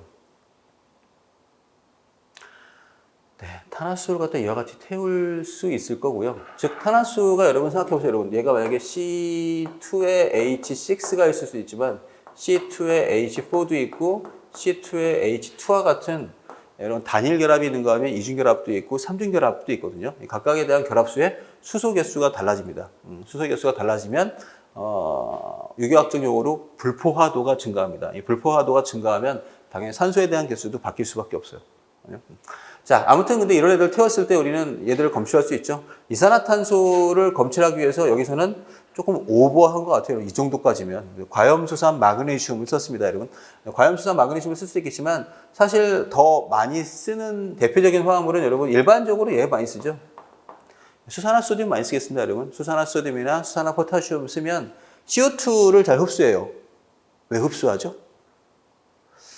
자, 이거에 대한 질문도 드리면, 왜 흡수하죠? 그러면 이 말이 나와야 돼요, 여러분. 이게 왜 얘를 먹나요? 중화 반응입니다. 그죠? 중화 반응이기 때문에 얘를 먹는 거죠. 중화 반응. 즉, 이산화탄소는 산이죠. 산. 무슨 산이죠? 자, 여기 지금 우리 첫날인데 여러분 되게 당황했을 수도 있긴 할 거예요. 왜냐면 저희가 어디까지 했는가라고 하는 걸 자꾸 체크해보는 시간이 있었어요, 여러분. 하니까. 지금 하는 것들을 다시 다룰 겁니다. 다루겠지만, 이게 리마인드 되시는 분이 있고, 이거 다시 다 해야겠네라고 하는 경각심도 있을 수 있어요, 여러분. CO2는 무슨 산입니까? 라고 한다면, 이 말이 나와야겠죠. 아레니우스의 산인지, 브랜셀 로브리의 산인지, 루이스의 산인지까지 갈 것 같아요. 이산화탄소는 아레니우스의 산이 될 수 없습니다. 아레니우스의 산이라면 참고로 이렇게 써야 되거든요. 항상 He가 있어야 되는데 He가 없어요. 브랜셀 로브리의 산도 이런 꼴로 돼 있습니다. 산에 대한 차이 표현 안 했어요. 저거는 루이스 애시드입니다. 루이스의 산이 돼야겠죠. 루이스의 산. 이산화탄소는 루이스 애시드가 돼요. 거기다 뭐 하나 더 붙이면 자꾸 그렇지만 왜 루이스 산입니까? 그러면 아마 얘들은 전자쌍 받계가 될 겁니다. 전자쌍 받계. 나중에 뭐 이런 식의 이건 좀 안 쓰셔도 돼요. 이런 식의 반응까지 설명할 수 있어야겠죠. 이렇게 돼 있을 때 얘네들은 아마도 무슨 반응할 것이다? 전자쌍을 받을 겁니다. 전자쌍 받으면서 반응할 수 있으니까 루이스 산이 됩니다. 전자밀도가 부족한 애가 산이 돼요. 전자밀도가 풍부한 애가 염기가 되죠. 물은 상대적으로 염기가 되고요. 나중에 합시다. 자, 그래서 이산화탄소를 잘 흡수하는 건 이렇게 염기가 잘 흡수해요. 뭐 당연하다라고 할 수도 있을 것 같아요, 여러분. 그가 될 거고요. 자, 자, 그리고 여기 누구죠? 아, 여기가 CO2네. 아, 이제 거꾸로 죄송합니다. 이쪽으로 가야겠네요. 근데 얘가 아니네. 이쪽이 CO2를 흡수하는 게 아니구나. 통과하는 거였구나. 여기가 지금 물을 흡수하는 거죠, 물. 물 흡수의 대표적인 물질이 여기 지금 누가? 과염수산 마그네슘을 썼고요. 뭐 아마 물을 흡수하는 대표적인 애 중에 하나는 이런 애도 많이 쓰이죠. 염화, 코발트. 염화, 코발트 여러분 색깔도 변하거든요. 그죠? 뭐 무색이었다가 푸른색으로 변할 수도 있기 때문에 얘를 쓸 수도 있고 각종 건조제가 다 들어가도 관계없습니다. 네, 여기 이미 있네요. 깜빡이네. NaOH가 여기 있네. 이제 수산화소듐이 바로 뭐 하나? CO2를 흡수하는 약품으로 쓸 수 있습니다. 한쪽에서 물 흡수하고 한쪽에서 CO2 흡수하네요. 간단한 질문. 서로 바꾸면 실험이 오차가 생깁니다. 그죠? 예, 바꾸면 안 돼요. 바꾸면 안 되는 간단한 이유는 뭔가요? 염화 코발트는 별 이유가 없는데 얘가 문제가 되죠. 수산화소듐은 물도 꽤 잘 흡수합니다. 그럼 조심해야 되는 거죠. 그죠? 염화 코발트라든가 과염소산 마그네슘은 누구를 하지 않아요? 이산화탄소를 흡수하지 않아요. 이산화탄소를 흡수하지 않는 걸 먼저 집어넣어야 순수한 수소의 양을 측정할 수 있는 거죠. 여기서는 수소의 양을 측정하는 곳이고 여기서는 탄소의 양을 측정하는 곳으로 면밀하게 방분리가 필요합니다. 라고 하니까 이거로 바꾸는 건 좋지 않습니다. 네. 이런 식으로 반응해서 우리는 각각에 대한 질량을 측정할 수 있고 그 질량에서 반드시 잘 찾아야 될 것 중에 하나가 바로 리미팅 에이전트가 됩니다. 한계 반응물이죠. 한계 반응물. 그리고 또 하나는 그의 반대말인 과량이 되어있습니다. 그래서 어떤 화학 반응에서 생성물의 양을 결정하는 애를 한계 반응물이라고 하죠. 한계 반응물을 결정하는 방법은 어떻게 되나요? 한계 반응물 결정하는 방법. 만약에 이런 말이 있으면요, 여러분. N2 더하기 3H2가 이 NH3가 돼요. 근데 만약에 이렇게, 제가 막 쓸게요, 그냥. 얘 2.8g이고 얘 11.24L를 반응시켰대요. 누가 한계 반응물인가를 아는 방법은 일단 둘 다 몰수로 바꿔야 되죠. 이제 둘 다 몰수로 바꿀 필요가 있습니다. 질량을 몰수로 바꾸시려면 얘의 몰 질량이 필요하고요. 아마 28로 나누면 얘 몰수가 나올 거고 부피를 몰수로 바꾸는 방법은 1몰 부피가 주어져 있을 겁니다. 24L가 됐건 22.4L가 됐건 각각의 몰수로 바꾸면 그 다음 뭐 비교하나요?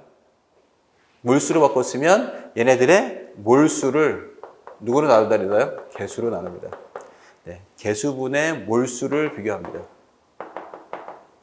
네, 옆에 개수가 있죠. 1이 있고 3이 있으니까 1하고 3하고 비교해서 개수분의 몰수가 더 작은 애가 한계 반응물이 된다라고 할 수 있습니다. 개수는 이론적인 양이고 몰수는 현재 실험에 집어넣은 양이 되겠죠. 그래서 이론적인 양과 현재 양을 비교하면 누가 더 작은가를 비교할 수 있을 것 같아요. 이거는 지금 될지 모르겠네요. 28로 나눠야 되고 이거 한 24 정도로 나누게 되면 일단 뭐 얘가 훨씬 더 작네요. 그죠? 이건 뭐 10동은 되고 그걸 다시 3으로 다시 나눠야겠죠. 3과 1로 비교해서 작은 애가 결정권이 된다라고 할 수 있습니다. 실제 화학 반응에서는 그래서 우리가 이론적으로 결정된 어떠한 양에 대해서 실제 실험량을 우리가 수득률이라고 해요. 수득률. 그래서 이 수득률을 갖다가 보게 되면 작죠, 당연히. 왜냐하면 모두 반응하지 않습니다. 그래서 여러분이 뭐 중고등부에서 어떤 반응을 한다면 항상 거기에는 그런 단서가 있죠. 대학부도 마찬가지예요. 어떠한 화학 반응이 완결된다면 이 표현이 있으면 이거는 그냥 아예 못했다는 거죠. 끝났다는 얘기를 하는 거죠. 완결된다면 그러면 100% 누가 진행됐다? 정반응이 진행되었다라고 보셔야 돼요. 그리고 풀어라 그 뜻이죠. 하지만 반응물과 생성물은 아시다시피 항상 공존합니다. 공존하는 거는 완결이 아니라 평형에 대한 개념이 되는 거죠. 평형. 평형상수가 필요하지 않을까라고 할 수 있어요. 그래서 반응에 참여 안 할 수 있죠. 자, 그리고 부반응. 다른 반응이 일어날 수도 있습니다. 그죠? 이 질소랑 수소가 얘만 만드는 게 아니라 일부는 하이드라진을 만들 수도 있다는 거죠. 그러니까 뭐 하는가 하면 다른 부반응이 일어날 수 있고요. 그 다음에 생성물 자체가 이번에는 거꾸로 어떤가요? 역반응될 수 있고 사실 이거에 대한 로스가 커요. 이거는 뭐 저희 시험 범위가 아니라고 할 수 있겠지만 실험실에 정제하죠. 정제하다 보면 상당히 많은 생성물들이 다 희석돼서 날아갈 수도 있겠다라고 볼 수 있겠습니다. 네. 여기까지 해서 여러분 뭐 하는가 하면 뭐 사실 1장을 안 할까도 생각했어요 여러분. 하는데 말씀드린 것처럼 1장, 2장 쭉 건너가면서 우리가 일반 화학에 해당하는 어떤 그 기본 분야에서 혹시 놓치고 있던 것들은 다시 한번 리마인드 하셔야 되고, 물론 다시 말씀드리지만 챕터 건너가면서 하긴 할 겁니다. 내가 어디까지 했고 앞으로 또 뭘 더 해야 되는가라고 하는 걸 좀 드리는 챕터가 아닌가. 네, 좀 끌었다 가도록 하겠습니다.